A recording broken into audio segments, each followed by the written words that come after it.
हम आगंतुक वैज्ञानिक गण, हमारे लेखपाल साहब या बाहर से आए हुए अन्य हमारे महेंद्र भैया, अन्य एक पंडित जी, साथ में गांव के आए हुए सभी लोगों का नव वर्ष में स्वागत, अभिनंदन, वंदन करते हैं। हम बहुत ताना झेले हैं। मुझको याद है 79 में जब मैंने गन्ने की खेती शुरू किया, उस समय मजदूरी नहीं दी जाती थी, अंगवारा किया जाता था। ये सब लोग इनको बुलाता था, आके बोआते थे। यही एक नरसू चाचा थे, यही 100 गज दूर एक तालाब है, उसके घर के बगल में गए थे पताड़ मारने। पताड़ मारना चालू किए, वो कहते रहे ई प्रधान लड़कियां कहाँ से पढ़ के आ लो, पागल हो गया लो, अब उनका नाक काट ले खेती बाड़ी में।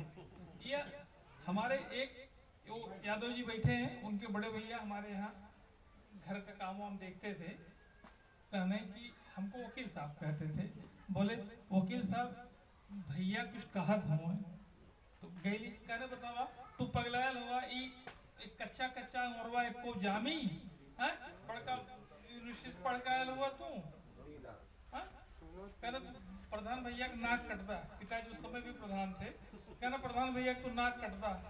हम कल चाचा हो, एक पेपर में कटिंग मिली थी हमको दैनिक आज में, उसी से उसको पढ़े थे। हमने कहा उसके हिसाब से कुछ करता हूँ, तो मतलब उनको पढ़ के सुना क्या नहीं जो लिख ले वो साग बेवकूफ हो और तुम्हें क्या कहना किया। यही उनकी वर्डिंग थी।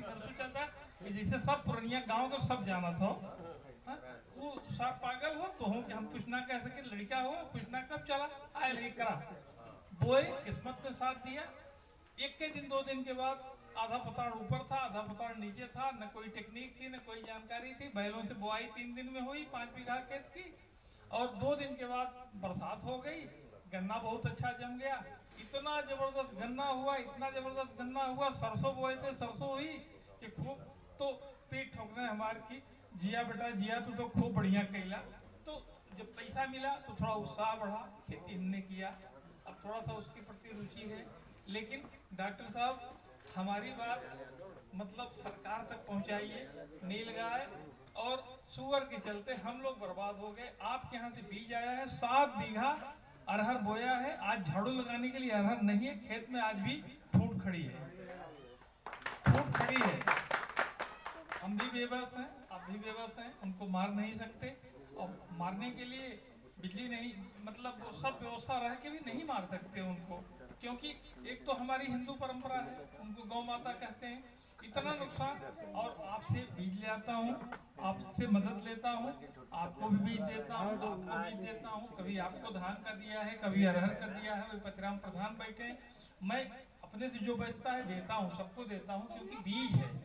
आपसे निःशुल्क लेता हूँ, निःशुल्क देता हूँ। किसी से ऐसा नहीं है, मन में रहता है कि मेरे साथ समाज भी तरक्की करे, लेकिन अब उसके लिए आप हमारी कोई मदद नहीं कर पाएंगे। अरहर की दशा चल के खेत में देख लीजिए, पौधे खड़े हैं, खेत खाली पड़ा है, लेकिन करें क्या, सब खा गए। मतलब 2 बार इस बीच में दवा भी छिड़कवाए, उसके बाद भी नहीं बची। अब उसके लिए एक ही रास्ता है कि बगैर उसकी फिनिशिंग कराए, बगैर तार लगाए अरहर नहीं बो सकते हैं। गोयड़ के पास बरसीम बोई गई, 11-12 आके रात में खा गए। पशुओं को थोड़ा थोड़ा करके काट के आ रहा है, खिलाया जा रहा है। स्थितियां बड़ी विकट हैं।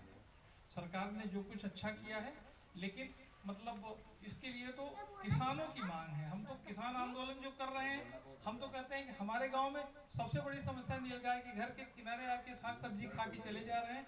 हम कुछ नहीं देख के भी नहीं कुछ कर पा रहे हैं। आप देखिए एकदम आपके दरवाजे पे खेत है, सब खा के चले जा रहे हैं। बहुत मुश्किल है, तकलीफ, कितनी लागत है, डीएपी महंगी है, फर्टिलाइजर महंगी है।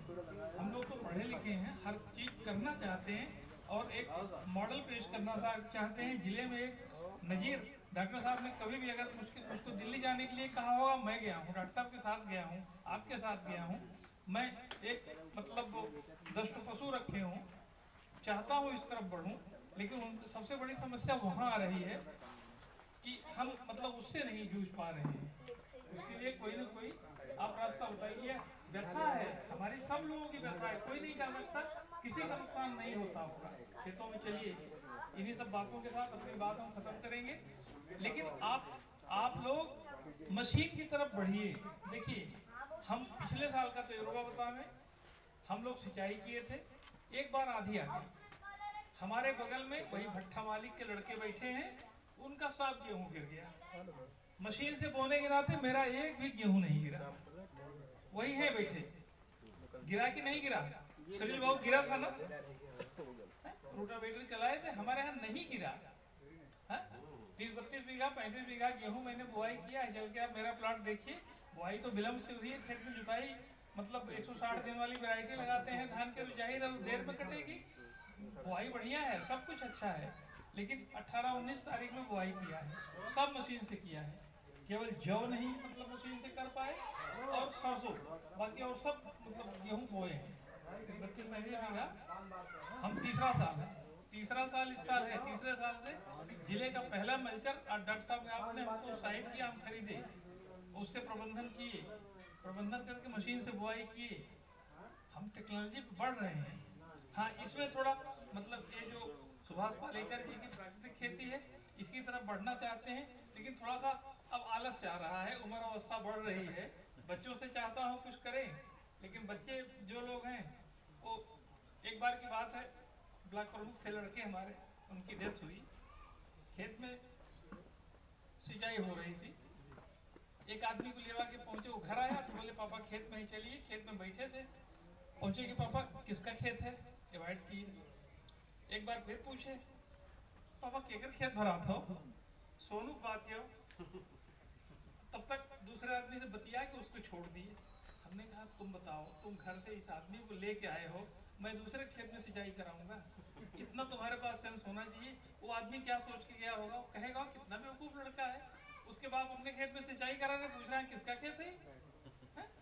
हमने कहा कि तुम कुछ न जानो, लेकिन कम से कम ऐसी जगह कोई बात न बोलो कि लोग तुमको बेवकूफ समझे, तुम बेवकूफी वाली बात कर रहे हो। वो चालाक लड़का था, हमारे 4 बच्चे हैं, सबसे चालाक थे, लेकिन मतलब वो सीखे हमसे, हमने अपने पिताजी से सीखा। उनके पास बैठते थे, कोई न कोई चीज बताते थे। देखिए, कुछ आपका बच्चा अगर अच्छा है तो आपका संस्कार अच्छा है, सीख रहा है, अपनी माँ का संस्कार अच्छा सीख रहा है। हम जहर अगर बो रहे हैं तो जहर खाएंगे। हमारी बीमारी की जिम्मेदार हम हैं। अभी 2-3 साल पहले की बात है, हमारे खेत के ठीक बगल में, फिर तो भैया खेत हो, 18-20 खेत हो, उनका लड़का 1 बोरा यूरिया लेके जाता है। हम कल बेटा यूरिया क्या करवे? कल चाचा हो, बड़का पापा हो, एक है तो हम डालो। हम कल कुल डालते हैं कल। हाँ चाचा, 18-20 में 1 बोरा, 50 किलो बुरिया तो बहुत रहा, 45 ना रहा। हमने कहा जो 3 बार में डालना है तुम 1 बार में डाल दोगे तो क्या करोगे इससे? बोले बड़का पापा ये हमेशा डाल रहा है बुरिया एकदम। हमने कहा तुम मत डालो, तुम इसको 3 बार में डालो, 15-15 किलो डालो 1 बार में। तो आप अनजाने में अपने साथ नुकसान कर रहे हैं, अपने परिवार के साथ नुकसान कर रहे हैं। उस रासायनिक खेती का सदुपयोग नहीं, दुरुपयोग आप कर रहे हैं। हम गेहूं बोने के लिए 30 बोरा डाई मंगाए थे, गेहूं बोने में 6 बोरी डाई बच गई, 3-4 बोरा आज भी वहां बची पड़ी है। हमारा कैलकुलेशन थोड़ा मतलब कुछ ज्यादा का था, लेकिन उसने कहा कि खोद के दिखाया कि कुल तो खदिए दिखा बाटे कितना खाद डाला, जो सेटिंग थे उससे उसने गिराया 1.5 किलो बिस्वा बीज डाला है। आप खेत पे चल के देखिए, जमाव आ रहा है, आपको अच्छा लगेगा। तो खाद की भी बचत है, आपकी गेहूं की भी बचत है, पर्यावरण की बचत है, आपके पैसे की बचत है। हाँ, लग रहा है जैसे मशीनों में हम तो 1500 रुपए में बुआई है, हमको ज्यादा बुआई करना था, आप लोगों से 1800-2000 लिया, उसमें शोषण कर रहे हैं। चलिए अगले साल हो सकता है मशीन लेंगे, हम 100-200-300 रुपया और लोगों से सस्ता करेंगे भाई।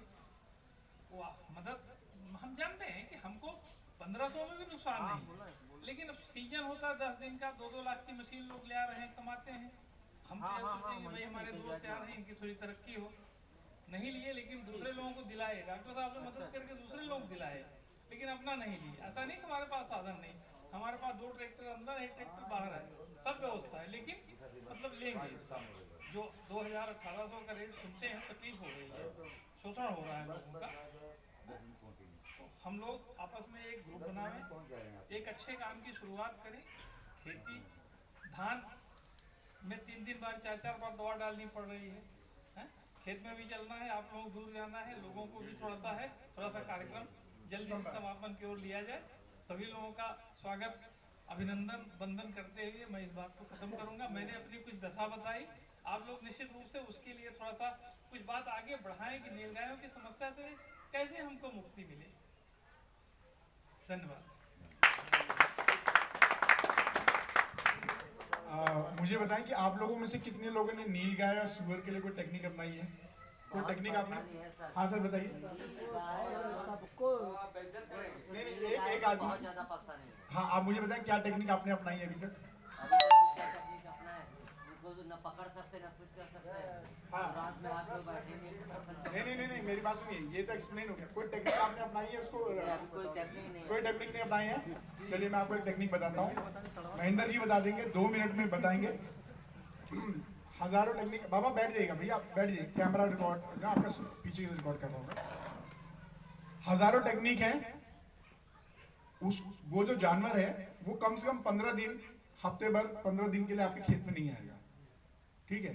वो टेक्निक आप YouTube पे मैंने बताया ना, उसमें हजारों टेक्निक है। सेवापुरी में काफी लोगों ने इस टेक्निक को अपनाया, उनको रिजल्ट मिला है। लेकिन दूसरी प्रॉब्लम क्या है कि वो ना जब कुछ नहीं मिलता तो खेत उखाड़ जाते हैं। होता क्या है कि सर आप बताएंगे मैं बताऊं? एक टेक्निक मैं आपको बताता हूँ, बाकी टेक्निक आप खुद खोज लीजिएगा। जहां कहीं भी घड़रोच बैठते हैं ना, वहां पे उनकी वो होगी बोटी, हाँ बीट। उस बीट को जितना है वो सब बटोर लीजिए और उसे पानी में मिक्स करके घोल लीजिए। जब वो घुल जाए तो उसको स्प्रे कर दीजिए, क्योंकि कोई भी जानवर अपनी टट्टी नहीं खाता। हाँ, और वो भी खाद का रूप में ही काम करेगा। बाद में आप अपनी सब्जी झाड़ लेंगे, घुल जाएगा, तो आपका जानवर बच जाएगा। ये एक टेक्निक है, लेकिन हजारों टेक्निक है। वही गूगल बाबा। और जब आप ये बनाए तो एक छोटा सा वीडियो रिकॉर्ड कर लीजिएगा 10 सेकंड का। सबको पता है ना वीडियो रिकॉर्ड करने? अगर नहीं आता तो अपने बच्चे को बोला 10 सेकंड के लिए कर लेना, ताकि हम नेक्स्ट टेक्निक पे जा सके। हो सकता है कि एक टेक्निक काम ना करे, लेकिन दूसरी टेक्निक तो काम करेगी। ये केवल जब तक रहेगा जब तक वो सूख जाएगा, उसके बाद दोबारा आपको स्प्रे करना है। मेरे ख्याल से जो महंगी वाली हम लोग हेजिंग करते हैं ना, कांटे वाटे लगाते हैं, उससे सस्ता पड़ेगा। इतनी मेहनत तो हम लोग कर ही सकते हैं ना। ठीक है सर, तो हम लोग फील्ड विजिट करना है। कांटे वाली लगाएगा भी तो 4 लाइन लगानी पड़ेगी पूरी ऊपर तक। 3 लाइन तक तो उठा जाते हैं। नहीं, मैं वो लाइन की बात नहीं कर रहा हूँ, हेजिंग की बात नहीं कर रहा हूँ। वो कटीले तार, हाँ, उससे तो पैसा बच जाएगा। आपके सामने वो लगाए हुए 3 लाइन लगाए, टाप के निकल जाते हैं, वो सामने बैठे। नहीं, वो चैलेंज तो है ही। मैं बोल रहा हूँ आपकी फसल नुकसान नहीं करेगा। जो खाते हैं ना, जब आप उस पर स्प्रे कर दोगे तो उसकी स्मेल से वो खाएगा नहीं, जो उसकी बदबू आएगी।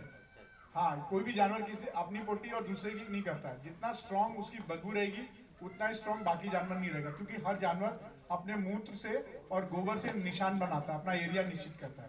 तो जब वो स्मेल जाएगी तो उनको लगेगा कि ये एरिया इनका निश्चिंत हो गया।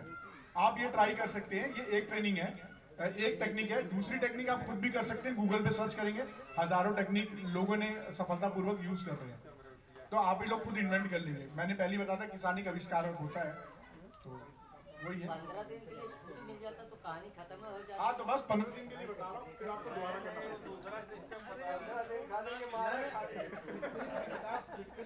मैं कैमरा बंद कर रहा हूँ, फिर छिड़काव से भी जो मेरी एक डायरी होगी किसी के पास। नहीं एकदम ना। अरे हम छिड़काव